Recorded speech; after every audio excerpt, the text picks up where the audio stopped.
నిబంధనల పేరుతో వ్యవస్థలు ఎంత అమానవీయంగా మారతాయో చెప్పడానికి ఈ ఘటనే నిదర్శనం. ఒడిశాలో ఒక పేద గిరిజనుడికి వింత కష్టం వచ్చింది.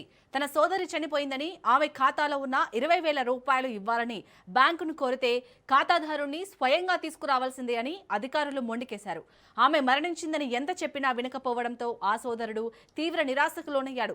చివరకు చట్టపరమైన మార్గం తెలియక తన సోదరి సమాధిని తవ్వి ఆమె అస్థిపంజరాన్ని భుజాన వేసుకొని నేరుగా బ్యాంకు కౌంటర్ వద్దకే వచ్చాడు.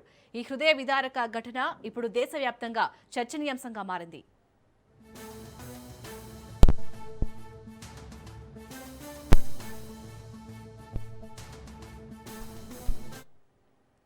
నిబంధనల పేరుతో వ్యవస్థలు ఎంత అమానవీయంగా మారతాయో చెప్పడానికి ఈ ఘటనే నిదర్శనం.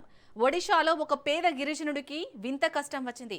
తన సోదరి చనిపోయిందని ఆమె ఖాతాలో ఉన్న 20,000 రూపాయలు ఇవ్వాలని బ్యాంకును కోరితే ఖాతాదారుణ్ణి స్వయంగా తీసుకురావాల్సిందే అని అధికారులు మొండికేశారు. ఆమె మరణించిందని ఎంత చెప్పినా వినకపోవడంతో ఆ సోదరుడు తీవ్ర నిరాశకు లోనయ్యాడు. చివరకు చట్టపరమైన మార్గం తెలియక తన సోదరి సమాధిని తవ్వి ఆమె అస్థిపంజరాన్ని భుజాన వేసుకొని నేరుగా బ్యాంకు కౌంటర్ వద్దకే వచ్చాడు. ఈ హృదయ విదారక ఘటన ఇప్పుడు దేశవ్యాప్తంగా చర్చనీయాంశంగా మారింది. ఇక ఇదే అంశానికి సంబంధించి మరిన్ని అప్డేట్స్ ని మా ప్రతినిధి సునీల్ అందిస్తారు. సునీల్, ఒడిశాలో జరిగినటువంటి సంఘటన మానవ విలువలను ఎంత మంట కలుస్తున్నాయో దాన్ని చూస్తే మనకు చాలా స్పష్టంగా అర్థమవుతుంది. నిబంధనల పేరుతో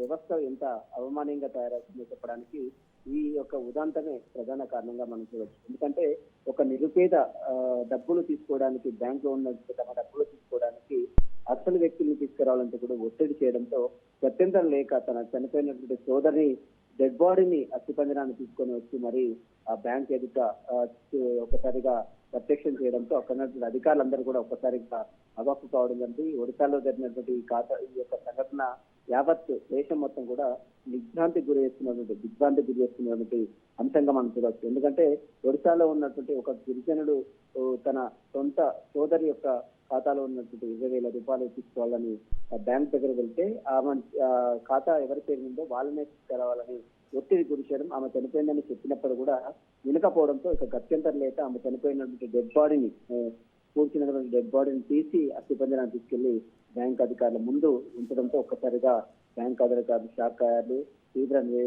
ఆ సోదరుడు తీవ్ర నిరాశకు కూడా లోనైనటువంటి చట్టపరమైన మార్గం తెలియక తన సోదరుని ఈ విధంగా తన శవాన్ని తీసుకొని వెళ్ళి ఈ విధంగా తీసుకొచ్చినట్టు కూడా అక్కడ ఉన్నటువంటి బాధితులు చెప్తున్నారు. ప్రస్తుతం దీనిపై అక్కడ ఉన్నటువంటి అధికారులు మాత్రమే ఒక్కసారిగా నివ్వెరపోయారు. ఖచ్చితంగా అక్కడ ఉన్నటువంటి 20,000 రూపాయలు తీసి వెంటనే ఇచ్చినట్టు కూడా మనకు సమాచారం తెలుస్తుంది. మొత్తం మీద ఈ ఘటన మొత్తం యావత్ దేశంలోనే ఒక కలిసి చేస్తున్న ఘటన మనం చూడవచ్చు. మానవ విలువలు ఎంత మంట కలుస్తున్నాయో దీన్ని చూస్తే మనకు చాలా అర్థమవుతుంది.